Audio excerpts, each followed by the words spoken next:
Welcome to our training session. Thank you all for being here today. We'll be talking about the 5 ways to optimize your message. I am Christopher Dean. And I am Isaac John. Alex Foster. Valerie McLaughlin. Twan Wen. Jordan Higgins. Justin LeBrie. And today we're going to discuss 5 key points.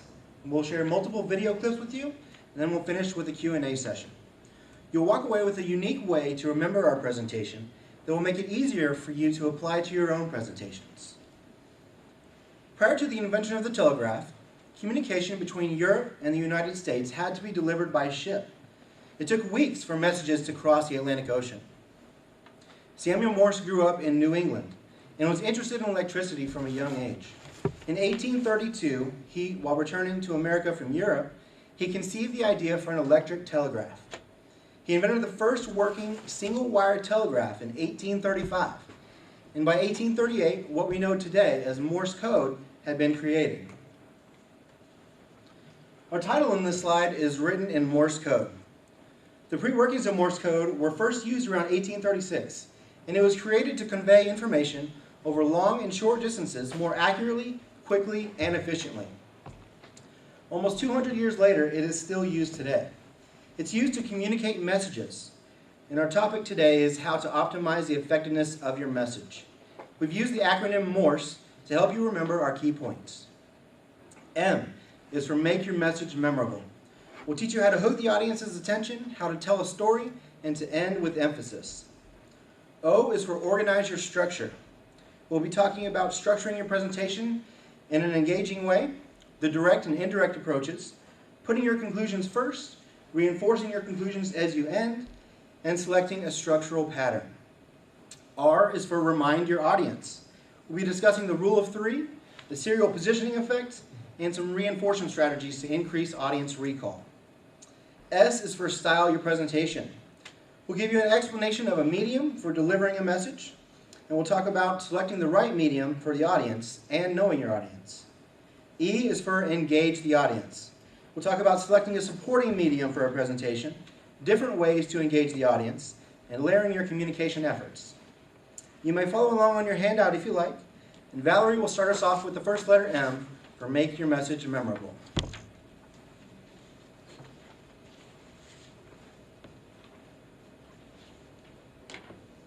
Imagine getting whatever it is to you that defines success, whether it's a new home, a swimming pool, a vacation, or even your dream car. What if I shared with you today some tips and tricks to get one step closer to that dream? My aim is to share something with you that will give you a competitive and professional edge when navigating the how-tos for successful presentations in a business setting. You can do this by using emphasis, crafting a relevant story, and using a mnemonic word. The first letters stand for something easy to remember.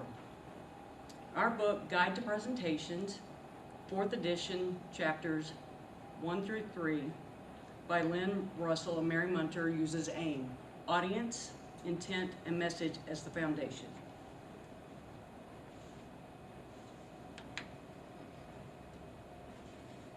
Recall that a speaker should anticipate the needs of their audience, decide on their intent or focus that they want to convey, and then make the most of their message.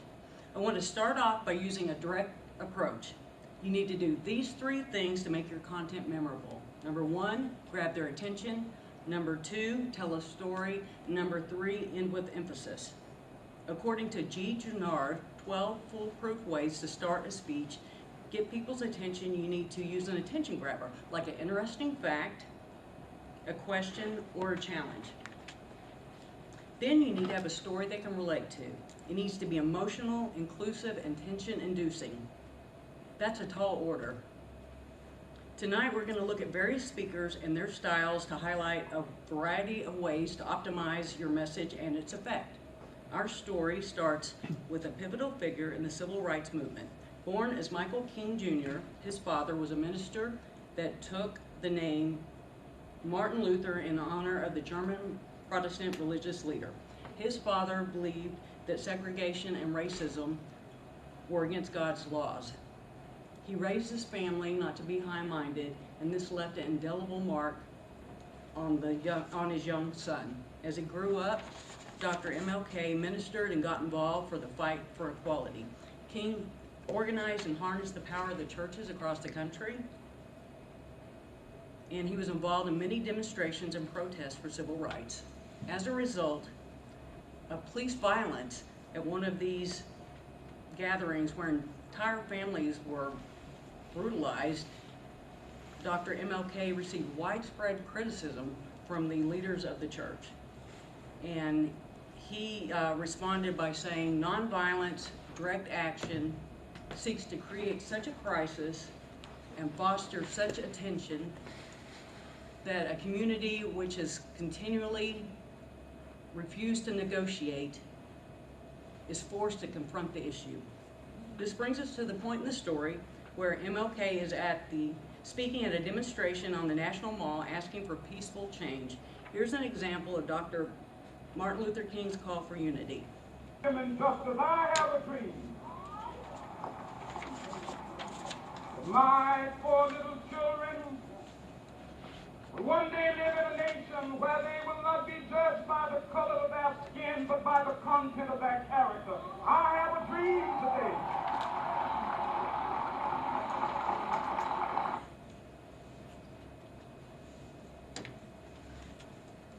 So there was a lot of content in his speech, and he had so many powerful things to say that I'm going to take a moment and quote a couple of the other things that he said during the speech. We hold these truths to be self-evident, that all men are created equal. Declaration of Independence, Congress 1776. And Martin Luther King also says, with this faith, we will be able to hew out of the mountain a stone of hope, the mountain of despair, a stone of hope, Martin Luther King Jr. And lastly, he says, we cannot be satisfied until justice rolls down like waters and righteousness like a mighty stream. Now, these quotes are a few of the reasons why this is one of the most famous and remembered speeches of all times. It's truly a stirring speech, and I encourage everyone to listen to it all the way through. This is the first time I ever really studied it. His speaking evokes feelings that make people want to take action. Dr. King uses imagery that motivated other people to see his dream and dare to even make it their own. What persuasive power! His story was convicting, and his vision and speech end with all the people of all races and religions singing the spiritual "We Are Free at Last." The things that Dr. MLK did while presenting were to take control of his vocal delivery. He added emphasis to his main points, and notice how his voice varied in pitch and was more interesting to listen to. If you get in a rhythm and a pace, and pace the rate of your speech like Dr. King did, you can win over your audience or client. For key points, lean toward your audience as you persuade them. Command your space. Carry yourself like you know you're well able to succeed. I believe that confidence without arrogance is key. I strongly feel that if you can convey your truth in a way that others can relate and craft your words in a way where others dare to believe, then you too can live the life dreams are made of. Now let's recap the main points. That's going to be hook the attention, tell a story, and end with emphasis with an emotional plea, and you'll have a recipe for success. And now I'll pass the floor over to Twan, who will cover organizational structure, the O in our mnemonic. All right, thanks, Valerie. So up next we have the O for organize your structure, and this is all about structuring your speech, presentation, or proposal in an engaging way. Now, with any presentation, there are many ways that you can present it. So, for example, you want to present your proposal to your current employer or spread your ideas to an audience. Many ways to do it. There are only a few ways to actually capture your audience and keep them engaged. So I'm going to start off with a very important element of structure, and that's going to be your approach. And our first approach will be the direct approach. So what does it mean to be direct? It just means be as clear as possible your ideas and don't be ambiguous about it. That means give your audience the conclusions ahead of time or in the opening, and then restate them again in your closing. You should do this because it makes your message easier to follow and it appeals to your audience, as well as it saves time and emphasizes your main points twice. So when should you use the direct approach? You should use it whenever you can. It's a very powerful tool that allows you to control what your audience gets out of your presentation. Now, the opposite of indirect is going to be the opposite of direct is going to be indirect. And with the indirect approach, you should save your conclusions until your closing. So why should you use the indirect approach? Well, it helps with disagreements. Since you give the audience the conclusions at the end, they cannot immediately disagree with you in your opening. So that means that you need to get to know your audience first, as was stated in Team 1's presentation, analyze your audience. It also makes you seem less biased and more objective towards your message. And lastly, it appeals to those analytical decision makers, such as your boss or your current employer, who wants more information about your message, your ideas. Now, there are 4 instances that you should consider before using the indirect approach. The first is if your boss or your current employer insists that you use it. Next is cultural norms sometimes dictate that you should use the indirect approach, because in some cultures, being too direct means that you're coming off as being too pushy or inappropriate, and you don't want to lose a potential client because you're being too pushy. Next, you should use the indirect approach if your message is controversial, meaning you have opposing factions or opposing sides to your message or your topic or idea. And lastly, and hopefully this isn't true, but you should use the indirect approach if your credibility is low. So next, I want to move on to organizational structures, and this is the main point of my topic. Many of you should remember the following structures from your educational career. So we're going to start off with Aristotle's basic story structure, which has a beginning, a middle, and an end. And then from there, we can move on to Freytag's pyramid or Freytag's structure, which is a little more complex and has an exposition, a rising action, a climax, falling action, and finally the denouement, which is the resolution to the story.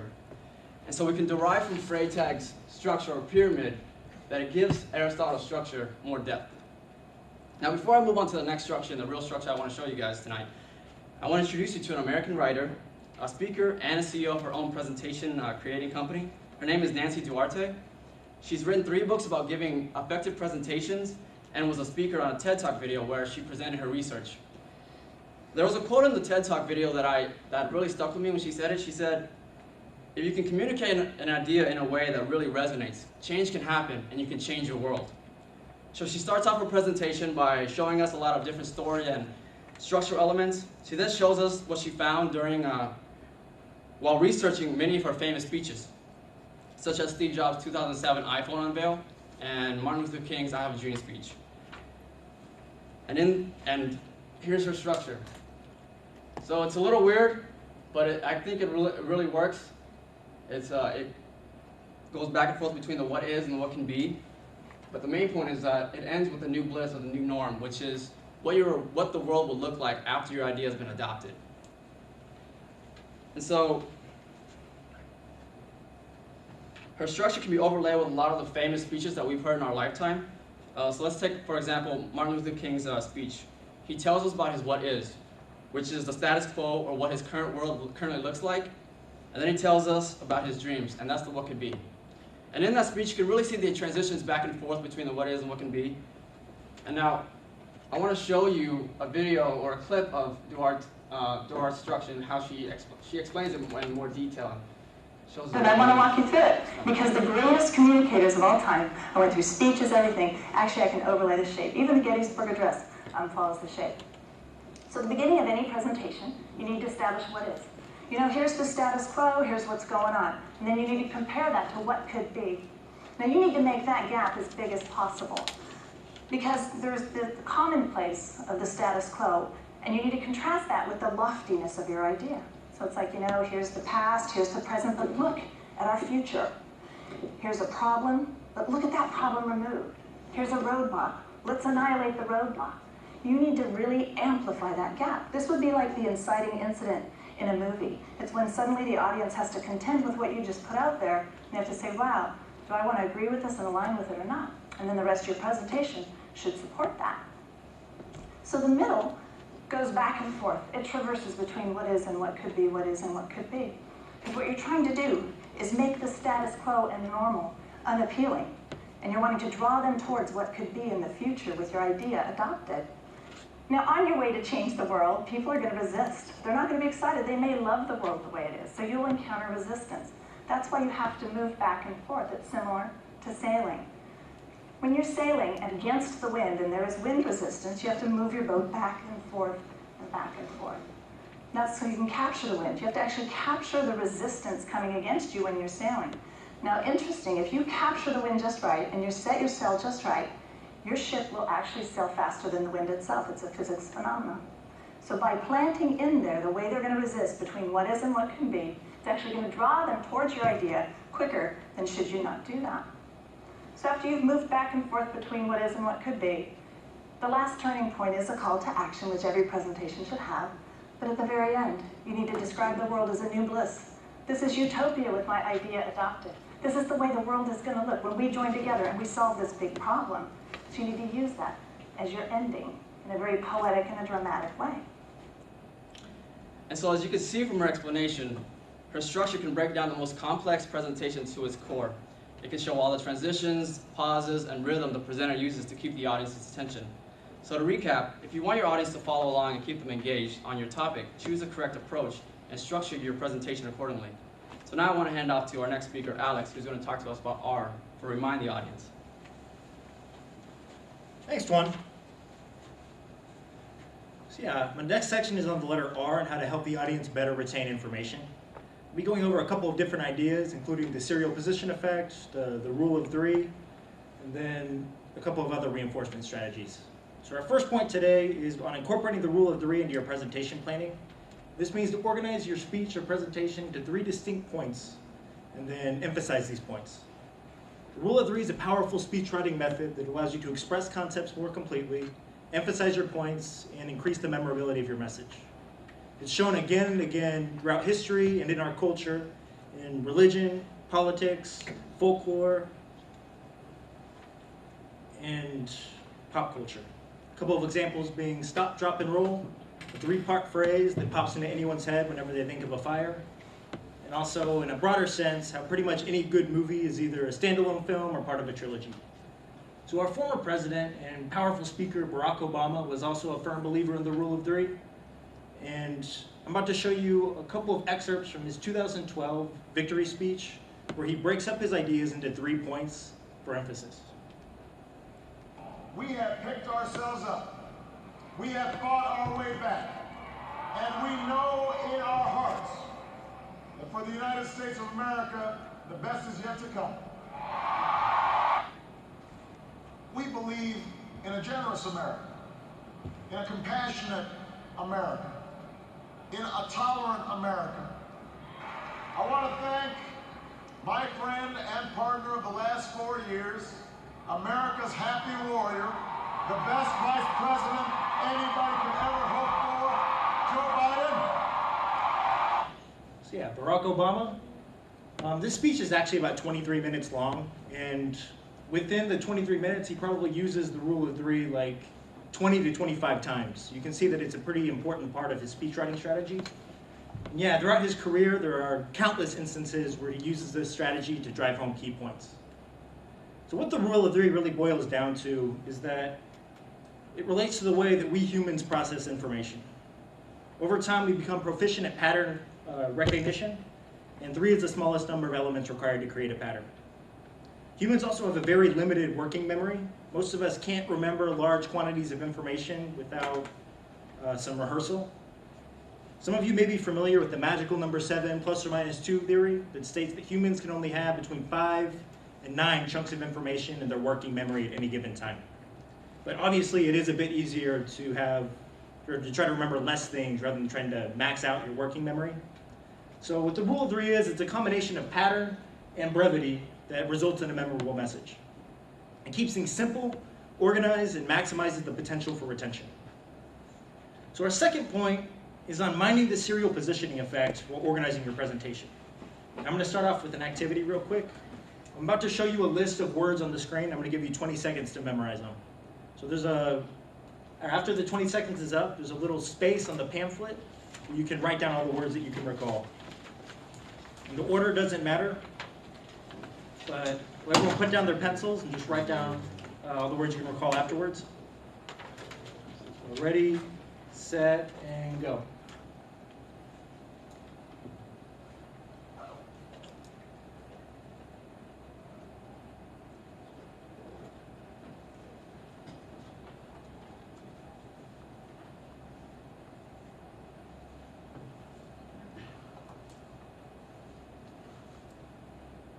Okay, now write down all the words you can recall. I'll give you a couple seconds to do that.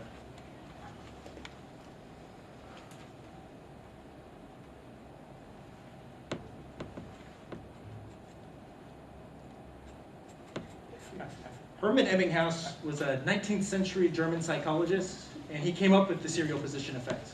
And what this is, it's essentially a combination of two concepts. The primacy effect, which states that humans are more likely to remember a first impression or the items at the beginning of a list. And then also the recency effect, which states that humans are more likely to remember the last thing that they saw or heard or the items at the end of the list. So put these two together and you have the serial position effect. So who has the words poodle or lamp written down somewhere on their page? So most of us? Awesome. Yeah, according to the serial positioning effect, you're way more likely to have these terms than any of the middling ones. So while preparing your next presentation, take time and think what you really want your audience to come away with. And structure your message in a way that includes this information at the beginning or the end or both.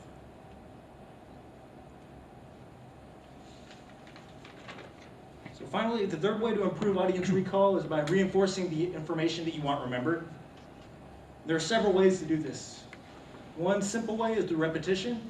Don't be afraid to repeat key points or phrases multiple times throughout your message, or you can throw them in a second time towards the end. The more times somebody hears something, the more likely they are to remember it. Another way to reinforce your point is by including visuals that support the information. If the audience listens to you speak while looking at a supporting image, then retention improves. And then finally, when applicable, use examples to support the points that you're trying to convey. A good example will give the audience a real way to connect to the topic.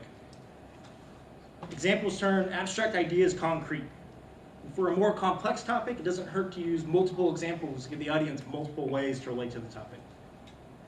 So to recap, while drafting your next presentation, be sure to think about what information you really want the audience to come away with, and then utilize the rule of three, serial positioning effects, and then other reinforcement strategies that will help you connect with the audience, improve recall, and make your content memorable. So now Jordan's going to be speaking on the letter S and how different styles and mediums can help strengthen a message.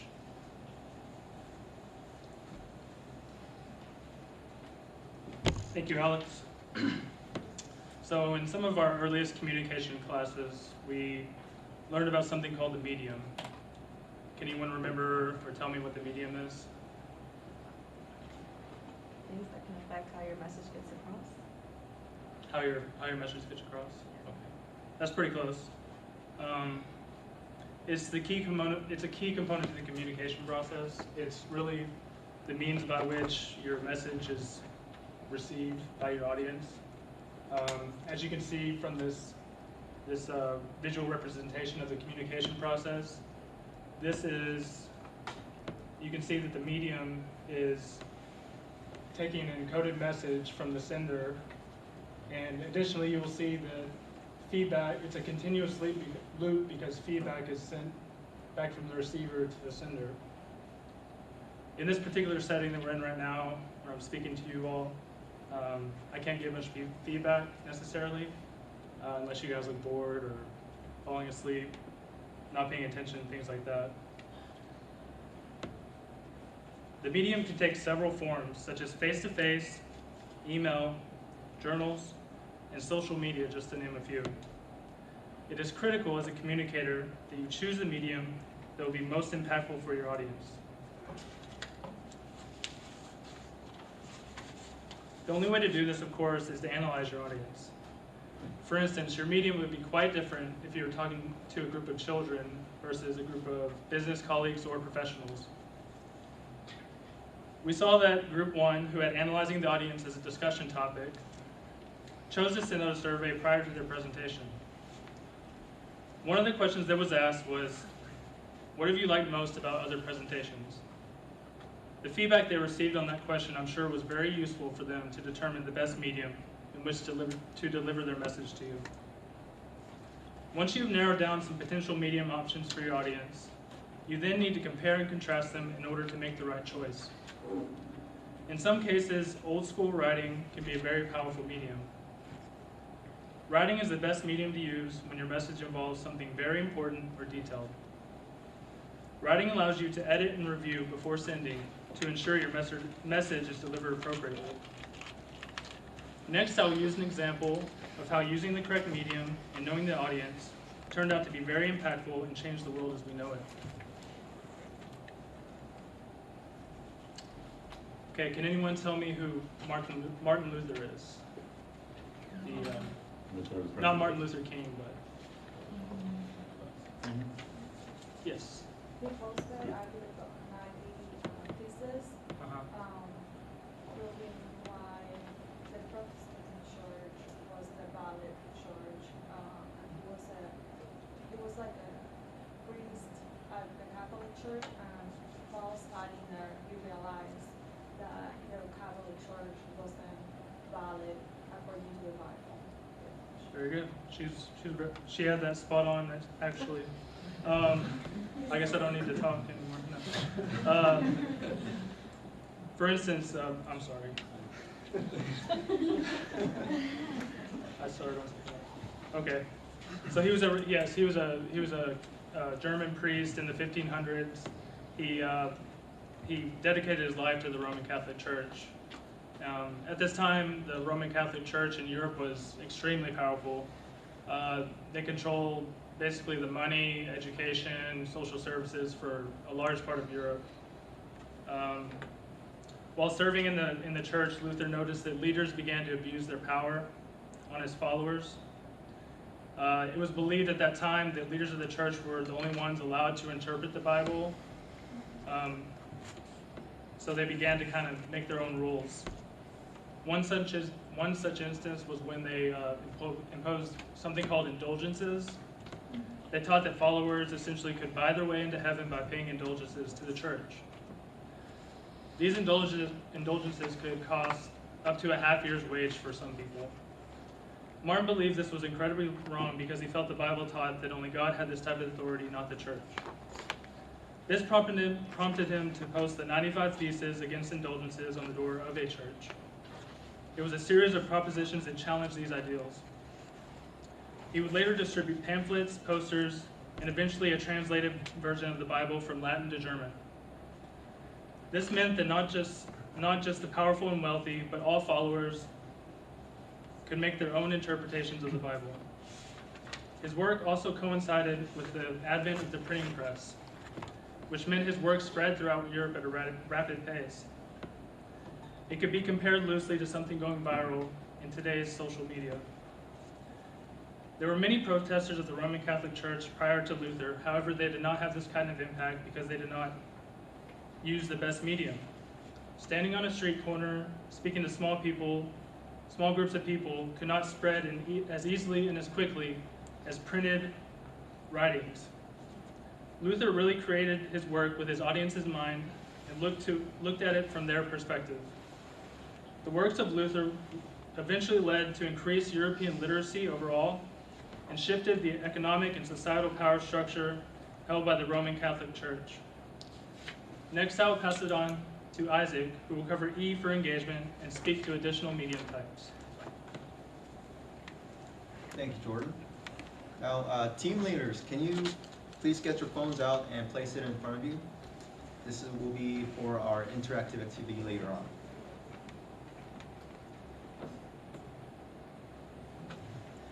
So moving farther into presentations, you might want to consider adding another medium together with your presentation to leave a stronger impact on the audience of your intent and message.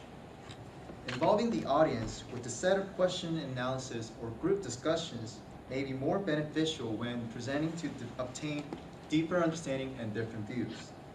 You can also prepare detailed documents or printed out PowerPoint slides for the audience to view before, during, or after your presentations. Some of the examples of supporting mediums will include handing out worksheets, before or during your presentation for discussing complex data like numbers. It may be easier to discuss this sort of data when the audience has the material right in front of them to easily follow along. To reinforce the learning and recall, you may want to hand out summaries or takeaway brochures after your presentation. Although handing out this sort of mediums allows people to take notes and follow along, this might also drive their attention away from you. Another example is to use presentation decks, which I am referring to bound printed pages that contain more details than PowerPoint slides, but not as complex as detailed documents. I believe the group doing Chapter 5 will discuss about designing this for our next class. Another way to positively reinforce the understanding of the material is by encouraging interactions with the audience through the Q&A sessions. Depending on your style of presentation, these sessions can range from minimum to very high level of interactions. To demonstrate this, I have prepared one example to present to the class. This is a live poll session where the question and multiple choices are displayed in front of the screen, and the audience has a chance to survey them by texting the answer to the number provided.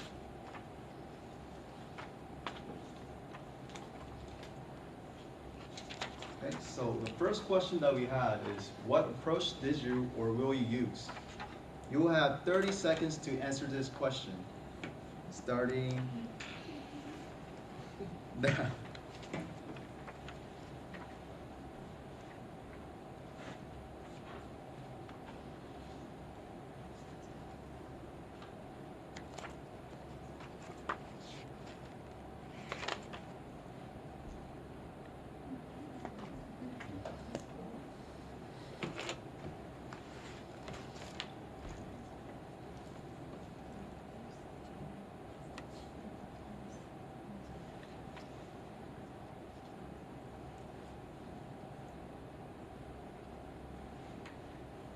Moving on to the next question. What type of structure did you or will you use? Starts now.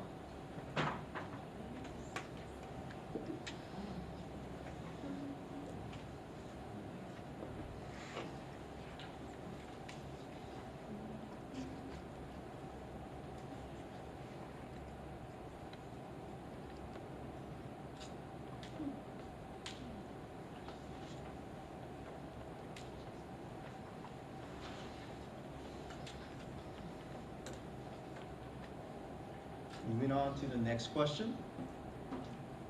What kind of reinforcement technique did you or will you use? 30 seconds starts now.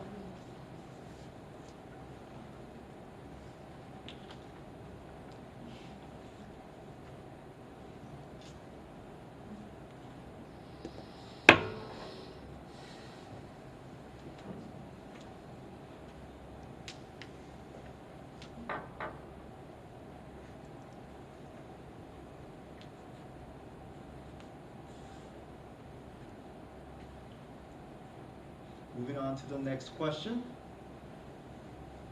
What kind of medium did you or will you use for the audience takeaway? Starting now.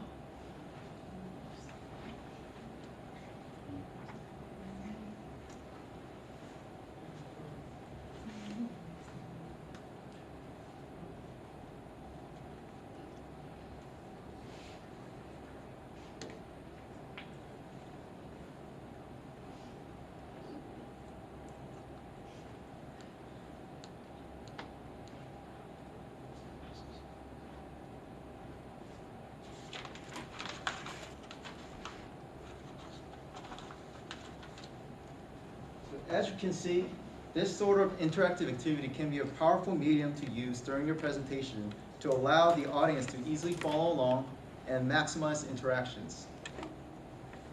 Layering your communication.